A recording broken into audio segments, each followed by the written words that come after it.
L'invité de ce Smart Impact, c'est Jérémy Viel. Bonjour. Bonjour Thomas. Bienvenue, vous êtes le directeur général du cabinet de conseil et de formation MySésame. On va parler notamment de ce programme auprès des salariés du Club Med sur ces enjeux de RSE. Mais d'abord, présentez-nous MySésame. Bien sûr. MySésame, c'est un cabinet de conseil et de formation sur les enjeux de transition. Ouais. On a rejoint le groupe KEA il y a 2 ans maintenant. Et notre mission, c'est d'enclencher la bascule des équipes dirigeantes et des collaborateurs sur les sujets sociaux et environnementaux pour les encourager à faire pivoter leurs organisations. Donc on est des experts des enjeux de pédagogie pour la transition. La bascule, elle commence par la direction générale ? Et elle ne sert pas à grand-chose si on n'embarque pas les salariés, mais elle commence par la direction générale ? Elle doit commencer par la direction générale, qui doit monter en termes de prise de conscience de manière homogène pour être en capacité de repositionner la responsabilité au centre de la stratégie de l'entreprise et de ne pas la laisser comme un objet à côté de cette stratégie. Ça fait 5 saisons qu'on travaille sur ces thèmes ici à Be Smart for Change. Et moi, je vois quand même en 5 ans, et je pense que c'est encore plus vrai si on remonte à une décennie, la RSE, c'était entre guillemets de la com, parfois un peu cosmétique. Maintenant, c'est stratégique. C'est exactement ce que vous portez ?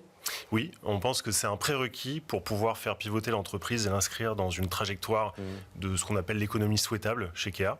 Et donc, sans engagement de la direction, c'est beaucoup plus difficile.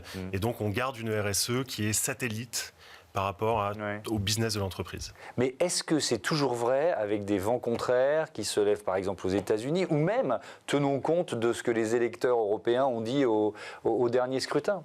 Alors l'actualité est assez compliquée effectivement pour la RSE, on sent un petit vent contraire. Ce qu'on porte chez MySésame et aussi au niveau du groupe KEA, c'est vraiment la volonté d'accompagner nos clients pour qu'ils gardent le cap qu'ils se sont fixés et de toute façon d'avoir une volonté qui va au-delà de la réglementation. Et donc quelles que soient les fluctuations qui concernent la réglementation, garder ce cap de responsabilité qu'ils se sont fixés pour faire de l'Europe un pionnier sur ce sujet. Pourquoi la formation, et là j'en viens peut-être plus à la formation générale, la formation des salariés, c'est un levier de transformation ?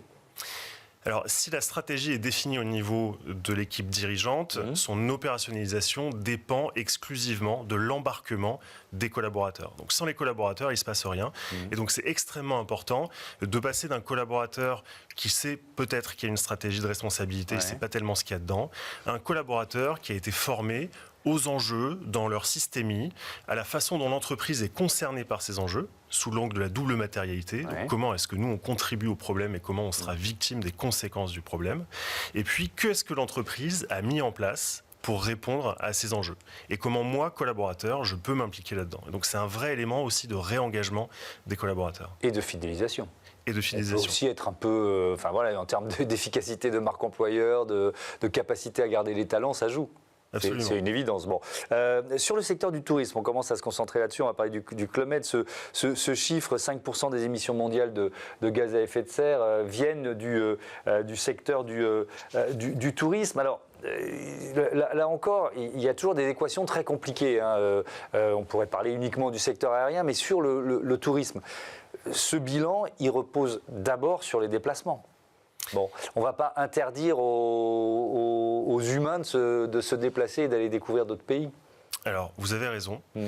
Si on fait un pas de côté, on s'aperçoit que pour respecter par exemple les accords de Paris, parce que vous parliez du climat, mais qui n'est pas le seul sujet. Bien sûr, il y a la biodiversité, il y a beaucoup d'autres thèmes. Exactement. Toutes les industries doivent réduire fortement leurs impacts sur l'environnement. L'industrie du tourisme touche à beaucoup d'enjeux différents. Donc on a le changement climatique, on a la biodiversité, on a la raréfaction des ressources. Pourquoi ? Parce que dans le tourisme, évidemment, il y a la mobilité que vous citiez, il y a le bâtiment, en construction, en chauffage, en climatisation, il y a l'alimentation, il y a les déchets. Donc on touche à beaucoup de choses dans le tourisme. Et sur chacun de ces enjeux, on s'aperçoit qu'il y a beaucoup de leviers à activer qui permettent d'entrevoir une façon encore plus responsable de faire du tourisme. Je suis d'accord avec vous, mais le levier principal, c'est le déplacement. Le déplacement... C'est comme pour un événement, un grand concert, un match de foot, j'en passe et des meilleurs. C'est d'abord le déplacement du public. Tout à fait. Et je pense que dans le tourisme, il y a un mouvement maintenant qui fait que ces entreprises maintenant intègrent le déplacement dans leur vision, alors qu'auparavant, on pouvait se dire, en fait, le client, il vient chez nous, puis c'est à partir du moment où il est chez nous qu'on commence à considérer... Donc elles intègrent des propositions alternatives à l'avion, par exemple, quand c'est possible, évidemment, parfois c'est impossible. Oui, tout à fait. Il y a des réflexions de manière générale sur est-ce que l'idée qu'on a d'un tourisme qui est le meilleur, c'est celui où on va loin, le plus fréquemment possible. Est-ce qu'on peut remettre ce discours un petit peu en question ? Le voyage fait partie des vacances, donc accepter de prendre un peu plus de temps sur la route ou dans un train plutôt que de prendre un avion pour faire le même trajet en 3 heures. Il y a ce discours-là, effectivement. Alors venons, il nous reste 5 minutes, à ce que vous avez proposé au Club Med, parce que c'est une grosse machine, le Club Med. Combien de personnes à former, et puis peut-être combien de métiers différents, comment on embarque tous ces gens-là? Alors, les équipes de MySesame partent d'un constat qui est de dire qu'il faut accompagner tous les collaborateurs de la même façon. Et donc, ce qu'on a proposé au Club Med, qui avait vraiment la volonté d'embarquer ses collaborateurs, y compris sur des questions qui fâchent, comme par exemple le transport aérien, eh bien, c'était de les former, comme je disais tout à l'heure, sur d'abord les enjeux génériques, pour les faire monter en termes de sensibilisation, et ensuite, comment est-ce que l'entreprise répond aux matérialités et aux enjeux qui la concernent. Et donc, ce qu'on leur a proposé, c'était de repartir du concept de la fresque du climat, fresque de la biodiversité, et de concevoir une fresque sur mesure qui soit vraiment dédiée aux enjeux du Club Med et qui aille intégrer dans ce jeu eh bien, l'ensemble de la stratégie, à la fois sur ce qui a déjà été fait et qui va générer de la fierté chez les collaborateurs, et puis sur tout ce qui reste à faire, qui va générer là de l'engagement et de la motivation. Et l'objectif de cette formation, qui est en format qu'on appelle Train the Trainer, c'est-à-dire que ce sont les collaborateurs du Club Med, de la RSE ou de la formation qui vont dispenser cette formation dans l'ensemble à la fois des resorts et pour les populations bureaux, eh bien l'enjeu c'est que tout le monde, donc 10 000 collaborateurs, puissent être formés avec cette formation qui a un aspect à la fois donc systémique dans l'approche des enjeux et ludique dans la façon de le faire. Donc ça prend combien de temps ?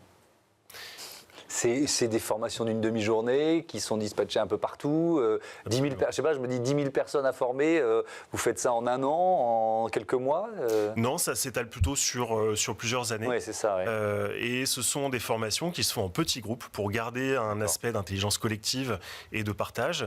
Ouais. Donc généralement, est-ce que tout le monde parle, pardon, est-ce que tout le monde parle quand même le même langage, arrive au même niveau de prise de conscience si on travaille uniquement par petits groupes ?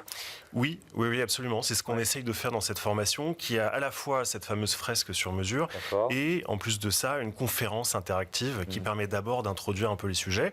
Et on enchaîne ensuite avec un atelier d'appropriation où là, on va donner la parole aux collaborateurs pour qu'ils puissent exprimer leurs freins, leurs doutes, ce dont ils ont besoin pour pouvoir avancer et les sujets sur lesquels ils pensent pouvoir contribuer. Ouais. Est-ce que vous pouvez dispenser les mêmes informations et les mêmes exigences partout sur la planète? Parce que moi, je me souviens de discussions avec des représentants de groupes internationaux qui disent parfois, quand on discute avec nos représentants dans d'autres pays qui sont plutôt des pays en développement, ils disent vous êtes bien gentils avec vos enjeux de RSE, mais nous, on a besoin de croissance et on a besoin de se développer. Donc, est-ce qu'il y a des messages qui passent plus difficilement dans certaines régions de la planète? Alors, ou qui sont moins, où on vous dit mais c'est pas prioritaire pour nous? La culture est effectivement différente en fonction des régions. De manière générale, je pense que quand on est sur le terrain avec des collaborateurs qui sont sur le terrain tous les jours dans le domaine du tourisme, on va davantage accentuer le discours sur les déchets, par exemple, le gaspillage alimentaire, parce que là, ils ont vraiment la main et ils voient ce qui se passe. Et donc, ils peuvent être davantage acteurs sur ces sujets que, par exemple, sur le changement climatique. Et donc, on va comme ça, lorsque l'animateur organise cette formation, il va pouvoir choisir les sujets sur lesquels il va vouloir accentuer le discours.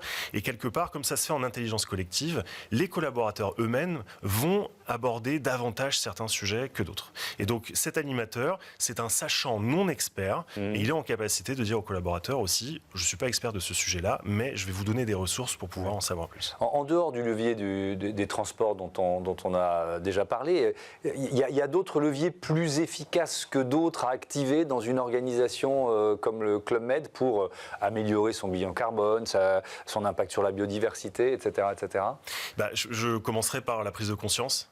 c'est-à-dire que quand on nous impose des actes dans notre quotidien dont on ne comprend pas la finalité, c'est vécu comme une contrainte.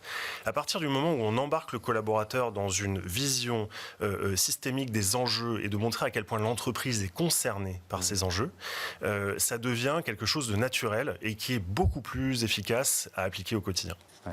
Mais dernier thème, par exemple, si on parle des déchets, prise de conscience, volonté de peut-être produire moins de déchets ou de mieux les trier, les recycler. Si on est dans un pays ou dans une région où il n'y a pas une filière de recyclage efficace, à quoi ça sert? Vous voyez les limites de l'exercice en fonction quand on est dans un cadre aussi vaste que celui du Club Med.